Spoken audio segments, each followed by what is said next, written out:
What's up everybody, Whack4863 here, and today we're going to talk about the best healing items. Now this comes from Poe Bowers, who said his clanmate threw away 400 aloe soup to make space for tea and haunches, and wanted to know about stacking tea and soup. So I figured we'd just get down to the nitty gritty and dive into all of this. So the first thing that you have to understand about the healing system is that any healing item gives you regeneration for 10 seconds. Now the amount of regeneration depends on the healing item that you're using. Now when he talks about stacking, that means that he's using, say, tea and a food item together to get 2 regeneration stacks on the screen. And I'm going to show you examples of that here in just a moment.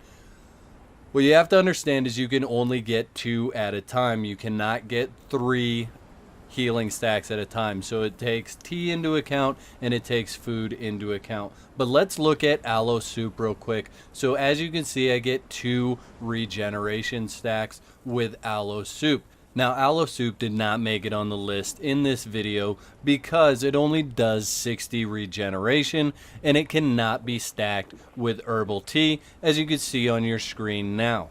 So what I've done in this video, guys, is I've thrown out anything that did less than 80 hit point regeneration because roasted haunch by itself does 80 hit point regeneration. So I've looked at what is the cheapest, what's the most regen, and what is stackable. And I've selected a few different items that I'm going to show you in this video. Now I am going to show you the total amount of health that you can regen with stacking these items with the herbal tea.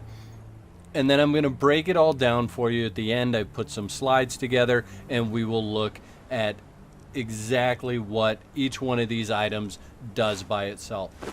Now I've taken myself down to minimum health through the admin panel, and I won't get any hit points from soothing since I'm hot, and I'm going to stack each one of these together. So this is haunch and herbal tea. We'll see just how much regen we get out of each one of these. So if you stack both of those together, you can see I gained 140 hit points. So the next one on our list here, guys, is the hearty stew. And if we stack that with the herbal tea, we'll see just how many hit points we get out of this guy.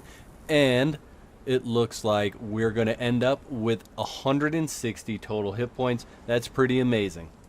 So the next one on our list here, guys, is the Feast of Jebel Sag. Now the Feast of Jebel Sag gives you water breathing for a minute as well. However, this is not an item that is stackable with tea. You can see I gained 121 hit points when using it with tea.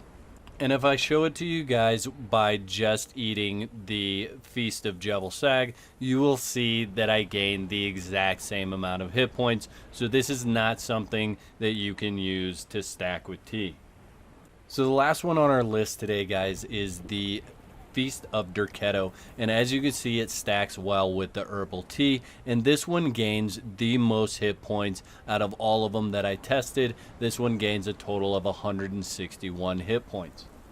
So if we look at the Feast of Derketo alone, you can see that we gain 110 total hit points from just eating the meal. That is the second highest in my list today. Now both herbal tea and the Feast of Derketo both give you a stamina regeneration. Now the way the stamina regeneration works is it gives you a total of 16% increase over the matter of 5 seconds.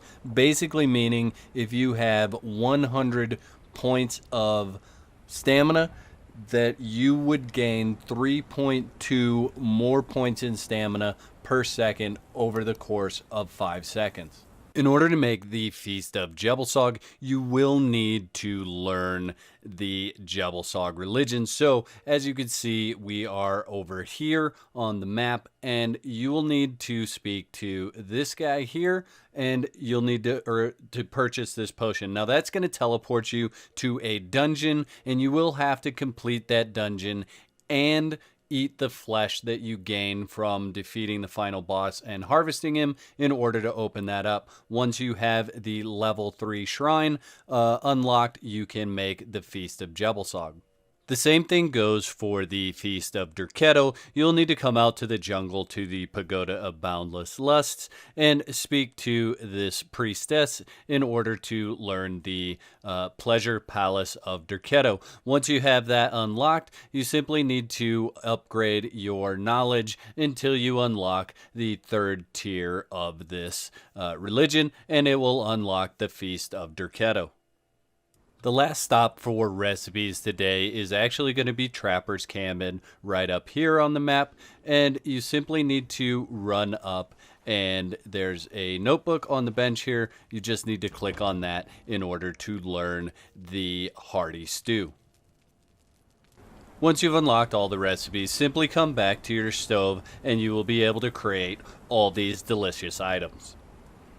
So let's break this down here, guys. Roasted haunch is great because all you do is throw it on the campfire, cook it up, throw it in your wheel or your hot bar, and you're ready to go with it. It's going to give you 0 in water, 82 in food, and regeneration of 80 points. The Feast of Jebelsog does 40 in water, 70 in food, 120 in regeneration. Its extra effect is water breathing. Blood sausage, dried berries, and ale is how you make it. Now this, guys, has the highest number in regeneration of a standalone item. However, this is not something you can stack with herbal tea. So the Feast of Derketo is a great standalone, guys. It does 100 water, 100 food. The health regeneration is 110. Its effect is stamina regeneration, just like the tea, and the recipe isn't horrible. It's honeyed bread, exotic shellfish, and absinthe. Bottom line though, guys, if we look at the categories of cheapest, most regen, and stackable, hearty stew is where it's at, with water of 14, food of 100, regeneration of 100, its effect being nothing, and its recipe being exotic flesh and soup, which is a super easy recipe. If you remember, when we stacked this with the tea, we got 161 health regeneration, which is the same amount of health regeneration that we got when we stacked the tea with the Feast of Derketo. I hope you guys have enjoyed this video as much as I've enjoyed making it. I'll catch you next time. Peace.